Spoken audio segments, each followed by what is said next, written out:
नमस्कार, the Indian diaries में आपका स्वागत है। मैं हूं राकेश त्रिपाठी।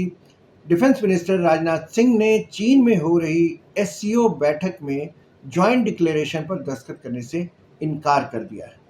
ये एक बड़ी खबर है क्योंकि आमतौर पर इंटरनेशनल लेवल पर जो भी समिट्स होते हैं उसमें जिन देशों के भी लीडर्स आए होते हैं, आखिरी दिन एक मसविदे पर वो हस्ताक्षर करते हैं जिस पर आमतौर पर सब लोग मुतमईन होते हैं और सहमत होते हैं कि इन बातों पर वो सहमत है।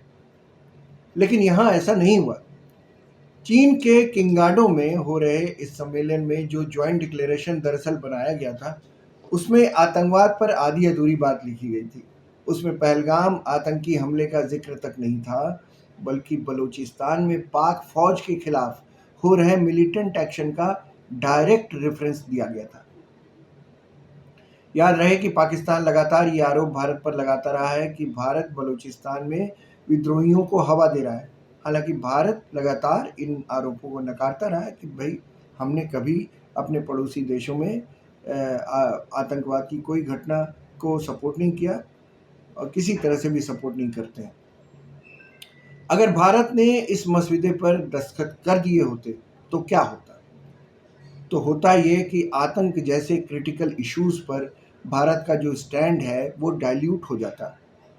साथ ही क्रॉस बॉर्डर टेररिज्म पर भारत के अनकम्प्रोमाइजिंग स्टैंड की धार भी भोथरी हो जाती।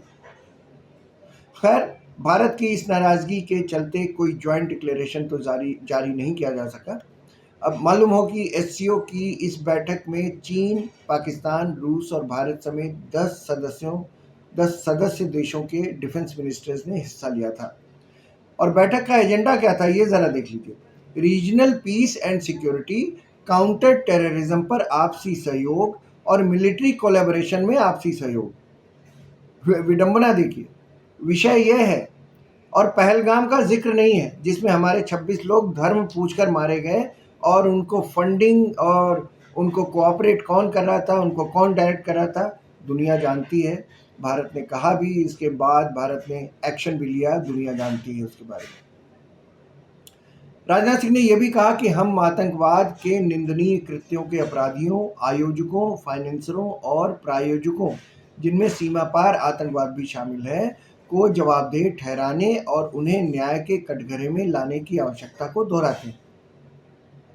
अब आइए ये समझ लेते हैं कि राजनाथ सिंह के रुख का असर इस मीटिंग पर क्या पड़ेगा। वैसे देखें तो शायद एससीओ की इस मीटिंग का कोई असर नहीं होगा। चालबाज चीन की अध्यक्षता में हो रहे इस सम्मेलन में और कोई उम्मीद थी भी नहीं। चीन पाकिस्तान को हमेशा की तरह उसके हर गलत काम में शह देता रहा है। यहाँ भी उसने यही किया, यहाँ भी वही हुआ। बलूचिस्तान का जिक्र था लेकिन पहलगाम का नहीं था। खैर, राजनाथ के फर्मली इस ज्वाइंट डिक्लेरेशन के खिलाफ खड़े होने से, दस्तखत न करने से होगा कुछ नहीं, लेकिन भारत के उस स्टैंड को वैश्विक स्तर पर मान्यता मिलेगी, बल मिलेगा, जिसके तहत वो कहता है कि आतंकवाद से किसी तरह का कोई समझौता हम नहीं करने वाले। इसीलिए मैं व्यक्तिगत तौर पर डिफेंस मिनिस्टर के इस दृढ़ रुख की तारीफ करता हूँ। ज़रूरी था।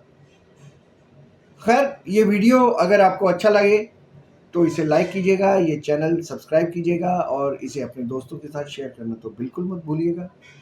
आज के एपिसोड में बस इतना ही। अगले एपिसोड में फिर पढ़ेंगे द इंडियन डायरीज का एक नया पन्ना। तब तक के लिए दीजिए इजाज़त। नमस्कार।